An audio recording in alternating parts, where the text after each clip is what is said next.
Welcome and thank you for standing by. At this time, all participants are on listen-only mode. During the question and answer session, if you would like to ask a question, please press star, then 1. Please be advised that today's conference is being recorded. If you have any objections, you may disconnect at this time. Now I would like to turn the meeting over to Ms. Deborah Rivera. You may begin. Thank you very much, Brittany. Good afternoon, everyone. As Brittany stated, I am Deborah Rivera. I am your host for today, and I would like to welcome all of you who joined our Census Academy webinar. If you hear anything in the background, please go ahead and ignore that. It should stop in a few minutes anyway. So we have an amazing session for you today. We are going to explore the advanced features of the Census Business Builder, and this is a session that is especially for all of the power users out there. So a few housekeeping items before we start. As the operator has stated, we are recording this webinar from beginning to end, and we will be posting the recording to our Census Academy site as a free learning resource. We will hold off for questions until the end of the presentation, and when that time comes, we ask that you please keep your questions to one question and one follow-up, at which point, if you have any other questions remaining, you're welcome to queue up again. I also want to mention that the presentation today is an advanced user session. It is essentially meant for anyone who is acquainted with the Census Business Builder tool. Now, if anyone is in need of a refresher or if there are any new users of the tool joining us today, we absolutely welcome you to stay, but we also encourage you to visit our Census Academy site where you can find an introductory course of the basic features of this tool. I would now like to introduce our presenter, the wonderful Andy Haight. Mr. Haight is an economist and serves as the Data Product and Data User Liaison in the Government and Trade Management Division at the U.S. Census Bureau. Thank you, Andy. Thank you so much, Deb. So again, as Deb mentioned, today's webinar is going to be to review a few of the advanced features of Census Business Builder. The features that we're going to look at today are how to upload your own data using the My Variables feature in Census Business Builder, how to add a reference layer, how to use and change the map classing method that is used in Census Business Builder, and finally, how to build a complex region in Regional Analyst Edition. The first three features we're going to be talking about are applicable to both the Small Business and the Regional Analyst Editions of CBB. The last feature is specific to the Regional Analyst Edition. So with that, I'm going to quickly go ahead and minimize our presentation and go out to the Census Bureau's website and show you how to do these particular features. So the first feature we're going to explore today is how to upload your own data using Census Business Builder. One of the comments we had received from users over the years was that it would be nice to be able to upload statistics that they have about their particular business or for their organization and be able to mash that data up with our data. So last year, in the June release, we added this feature to Census Business Builder. Again, the feature is available in both the Small Business Edition, but I'm going to go ahead and demonstrate it in the Small Business Edition. So in my example here today, we're going to pretend that we are a restaurant owner in the city of Philadelphia. And we have some data that we want to be able to compare to the statistics for the general market to see how the customers of my restaurant compare to all of the customers in a particular area. So I'm going to go ahead and first choose food services and choose restaurants. And then I'm going to go ahead and I'm going to look for the data specifically for the city of Philadelphia. So I'm going to type in PHILA. You need to type in at least 4 characters, and pretty quickly we get a list of all of the PHILAs that are that we have data for, and Philadelphia City is the one we're interested in. So once I have now chosen my type of business and my geography, now the Go to Map and the Create Report features buttons turn on. So I'm going to go ahead and go to the map, and that will now zoom me in to the city of Philadelphia. Specifically highlighted, and immediately we can see there's about 1.5, almost 1.6 million people that live in the city of Philadelphia. Census Business Builder provides data not only at the city level, but also at the state, county, zip code, and even census tract level. So I'm going to zoom in a little bit and look at zip code level data for the city of Philadelphia so that we can do this evaluation, do this comparison between the customers of our restaurant and all of the general people that live in that area. So I'm going to pan the map a little bit to center us more on the city of Philadelphia. Once the map finishes rendering, I'm then going to zoom in a little bit on the city, let it finish doing its thing here. We will then zoom in on the city of Philadelphia. So now we've zoomed in some more. And now I'm going to go ahead and I'm actually going to upload the data for my restaurant for the city of Philadelphia. So the way you do the map upload is you go to the Map Variables menu, and the very last tab here on the end is My Variables. So we're going to choose My Variables, and the application then gives us a sample upload file so we can see what a file should look like, what one of these files that I'm going to upload should look like, or it also provides a Learn More link. Clicking on Learn More brings us to a flyer that actually gives us detailed information about how to use this upload feature.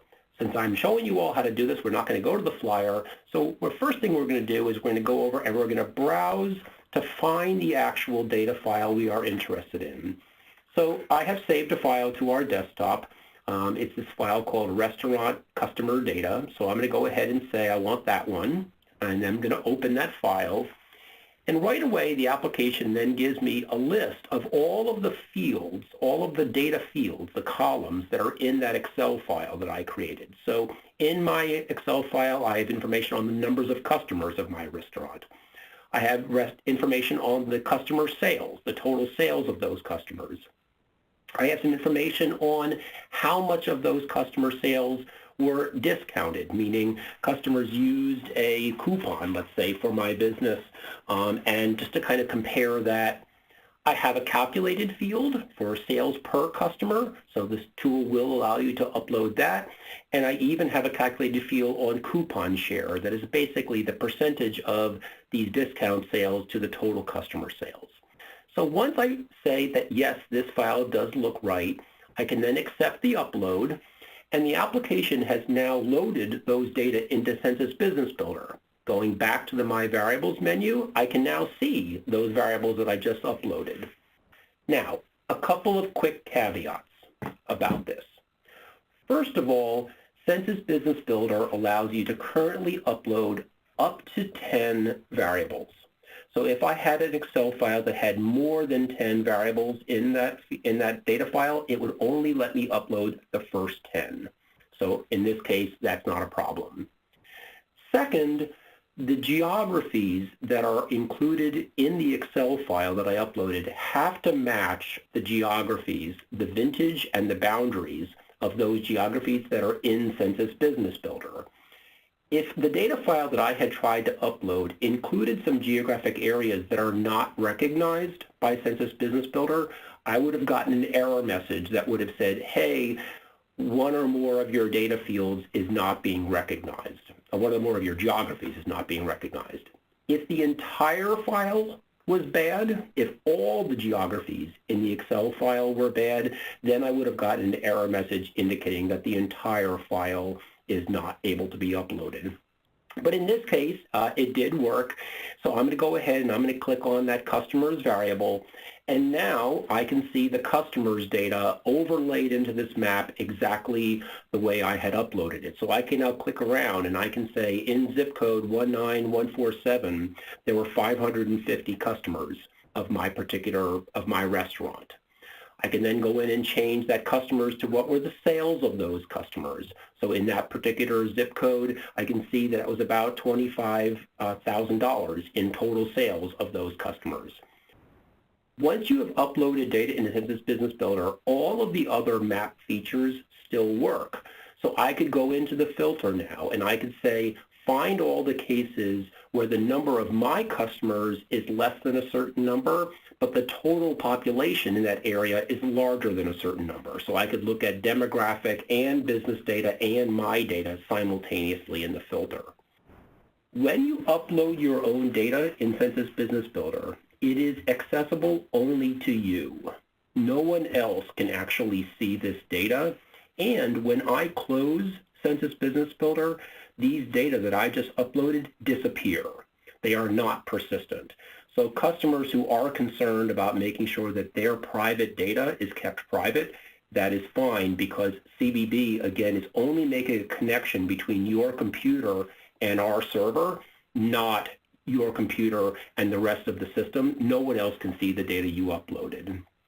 Again, when I close Census Business Builder, that connection is severed, and all of the data that you had available in the tool is then gone. So each time you want to upload your own data, you have to do it separately. So that essentially is the data upload feature. Let's go ahead and actually change our variable back to total population instead of our map variable that we uploaded.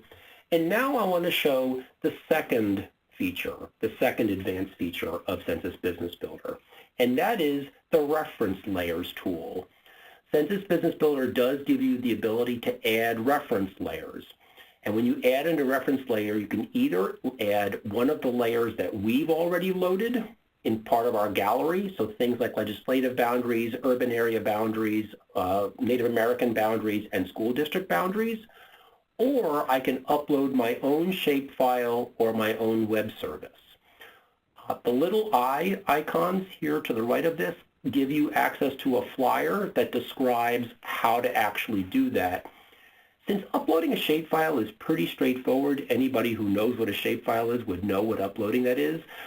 Since that's pretty straightforward, I'm not going to demonstrate that, but I do want to show you all how to add a web service, since that's not quite as common a practice. So I'm going to cancel out of this first, and in our particular demo that I'm going to do today, we're going to go over and change our geography over to San Diego, California.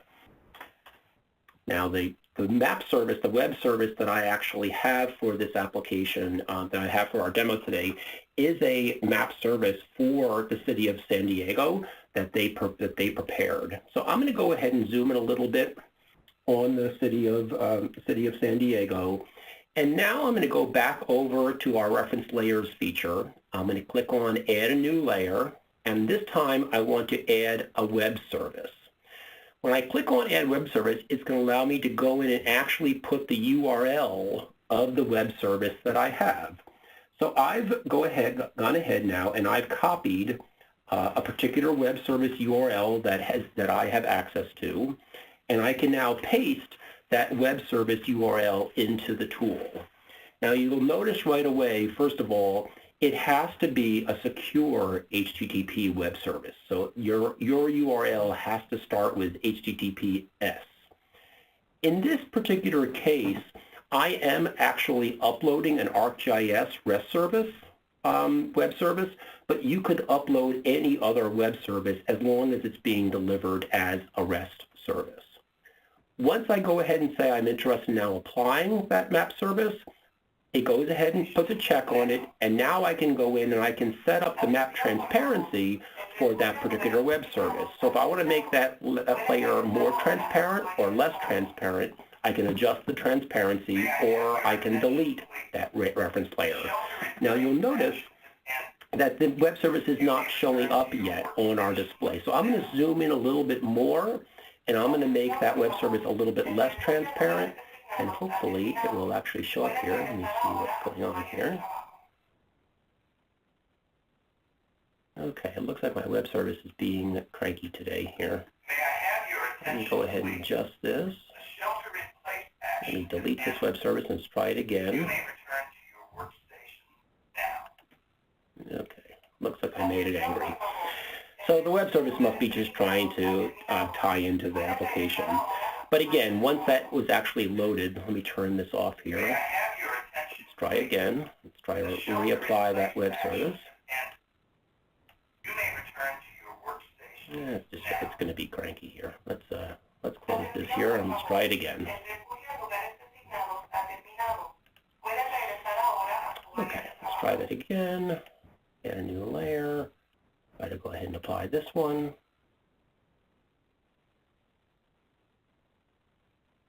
Okay.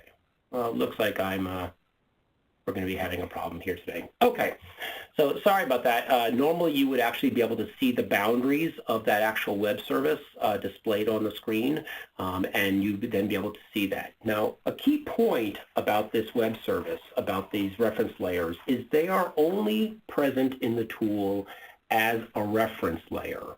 They are not actually available in the tool and are not there to interact with the data.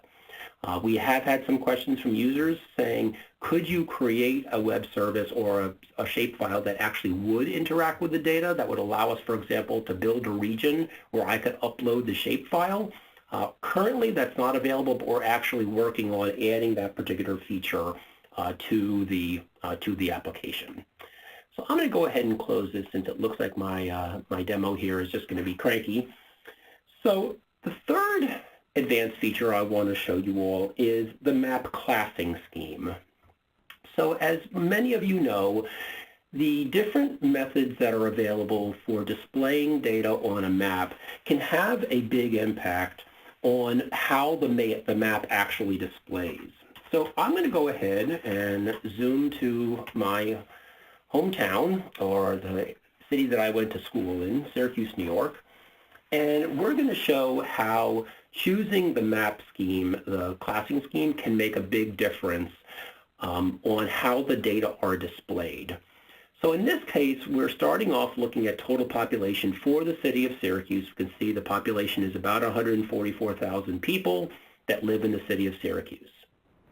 If I went ahead and chose our variable, or excuse me, changed the variable to renter-occupied housing units, we're going to see a map that still sort of mirrors that same color palette that we had seen before, but if we look over at the ranges for each of the variables, for each of in the legend, we can clearly see that this blue category has this really huge range from 2,800 all the way to 34,000.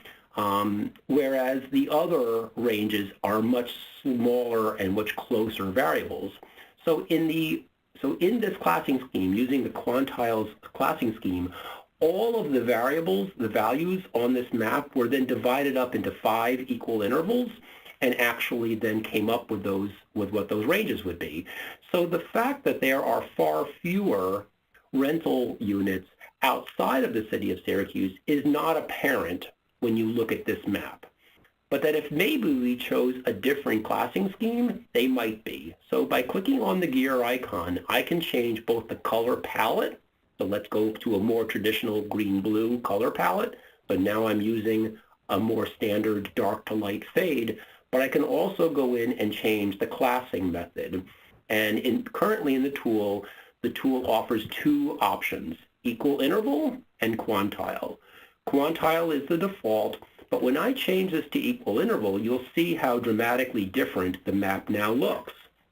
So now we are seeing a map where you can clearly see how different the number of renter-occupied housing units are in the city of Syracuse versus the neighboring areas outside. 3 of the 4 extra values aren't even possible, aren't even shown on the map. So basically you're seeing this dramatically different display of data where you have one central city that has a very large number of renter-occupied housing units and then the surrounding areas with very few. So when you're looking at data for a very evenly distributed population, where the data are evenly distributed across the different geographies, viewing the data broken out by quantile versus equal interval does not make much of a difference. But when you have a variable like renter-occupied housing units, you can clearly see that if your purpose is to show how different the city of Syracuse is versus the neighboring areas, using that equal interval method gives you a much, much different display. So that's the basic features I wanted to demonstrate in the small business edition of Census Business Builder. Let's now go out and actually look at the regional analyst edition to look at this last advanced feature, which is the ability to build a complex region. So in this case, I'm going to again go to Census Business Builder. But this time I'm going to choose the regional analyst edition. Now in the Regional Analyst Edition, the tool displays data for all the types of businesses in a region. So that initial menu where we chose restaurants is now gone. We're going to pretend we are the president of a Chamber of Commerce here in Maryland. So I'm going to go to Calvert County, Maryland, as the counties I'm interested in. And the application is going to zoom me into Calvert County, and I can now see what the total population is in Calvert County, Maryland. So I can see it's about 90,000. We're going to pretend that as the president of the Chamber of Commerce of Southern Maryland, the Southern Maryland Chamber of Commerce, I want to build a profile of the service area that my chamber covers. So my service area includes all of Calvert County, all of Charles County, and all of St. Mary's County, but it also includes a couple of areas in these neighboring communities, the areas that are up against the edge of the three counties that I'm interested in. So to build my region, I click on Edit Region, and one by one, I can now go over here and add in each of the entire counties that I am interested in on my map. So I've gone ahead and added in Calvert County and Charles County and now St. Mary's County. I can now name this region. So let's just call this Southern Maryland.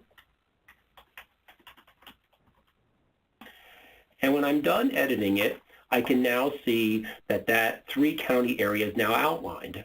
Well, in reality, the boundaries of my Chamber of Commerce actually include some additional geography, some additional businesses that are in these neighboring areas. So if I now want to build a region that includes not only these three counties, but also some additional zip codes, I can go ahead and change my level of geography to zip code. But now I'm looking at a zip code level map, and now I can go ahead and one at a time I can add in additional geographies, and they don't just have to be counties. I can now add zip codes or cities or census tracts. So the application does allow me to go in and actually add geographies of different types. So I'm going to go ahead and we're going to add in this one zip code over here. So I'm going to again go back to Edit Region. And this time I'm now going to click on the zip code that I want to add to my region. When the application presents that zip code, if the boundaries of the zip code that you've selected do not overlap at all with the geography that you've already built, it will automatically add it. But if the geography that you're trying to add does overlap with the area that you've already built, you get this error message or you get this identifying message. And this feature is really important, the zoom to overlap feature. This allows me to evaluate just how bad the overlap is. Perhaps, for my purposes, it doesn't really make that much of a difference. So when I've now zoomed in on the zip code I tried to add, I can see this little tiny piece of the zip code over here that is marked in these X's is the piece that actually overlaps with the county that I've already selected. If I browsed around here, nothing else on this particular geography is a problem. It's just that one little tiny corner up over here where the geography of the zip code actually overlaps, where if there were people or businesses in this overlap area, we would essentially be counting them twice. Now, in my particular situation, I may decide, you know, as the Chamber of Commerce president, I'm okay with that little bit of an overlap because I know that nobody lives there, or I know that there's no businesses that are physically located there. So I'm going to say, yeah, let's go ahead and let's add it to the region. So now the application has actually added that particular zip code, and we can now see our region now includes 3 counties and 1 zip code. However, if I was interested in adding another area to this, let's say I want to add this next zip code over here, 20714, I can once again click on that zip code. Once again, I get that error message, that message that's saying this area may overlap. Do you want to check it? Do you want to make sure this is okay? And when I now zoom into that overlap, I can actually discover that, wow, a big piece of that zip code that I cared about overlaps. Here's a lot of the zip code is up over here, that I selected, but this entire area down here in the North Beach, Maryland area, all of this geography actually is being double counted. So I may say, no, I don't want to add that geography. So the application is intelligent enough to prevent users, or to at least alert users to the fact that when they're adding these geographies, that there may be an overlap and that they may need to take into account that overlap when they are actually building their geography. This has been a very, very popular feature in Census Business Builder Regional Analyst Edition, because it is allowing chambers of commerce and other regional planning authorities whose boundaries don't follow entire counties or entire cities, but instead include parts of cities, parts of counties, that they want to add up those geographies. They can now do that using this tool. And if I went in and actually said I'm done editing, it's now going to add that geography to my area, and now I can clearly see that the entire thing is now all in there. So essentially, those are the 4 key power user features that I wanted to talk about. What I'd like to do now is bring back up my PowerPoint file, and we can go ahead and take some questions.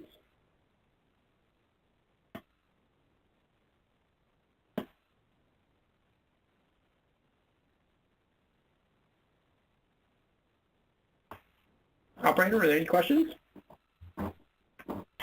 And if you would like to ask a question, you may do so by pressing star, then 1, and record your name clearly when prompted.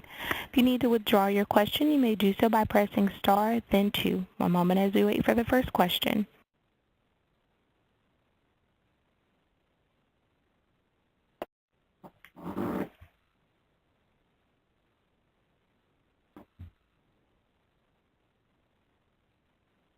And as a reminder, if you would like to ask a question, please press star, then 1. One moment as we wait for any questions.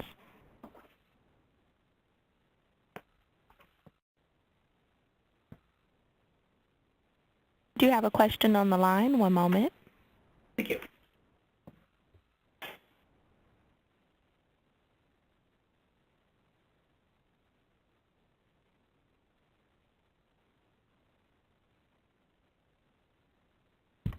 All right.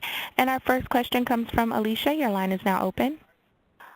With the regional builder, does that also go away when you close it? So if you build all your regions, do you have to rebuild them when you come back through it? No, that's actually a really great question.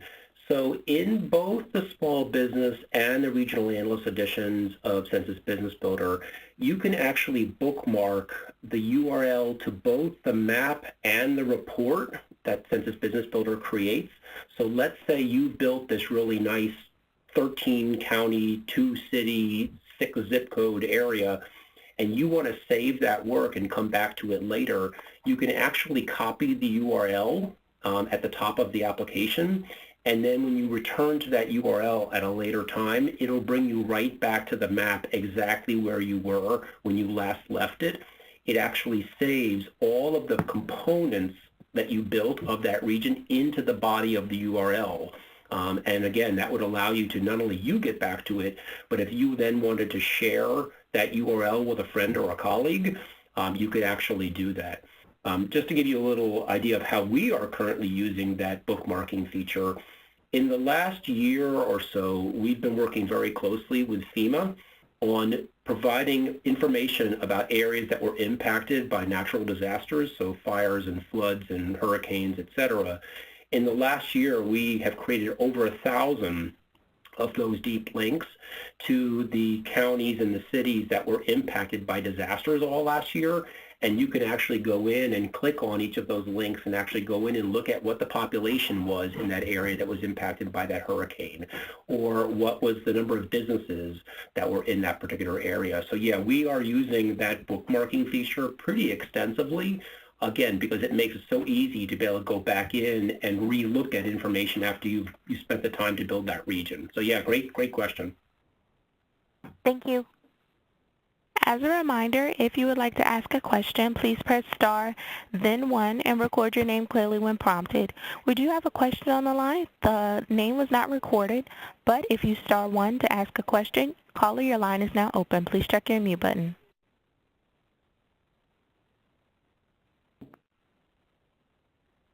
Okay, that caller is not responding. Okay. And as a reminder, if you would like to ask a question, please press star 1. One moment as we wait for any additional questions.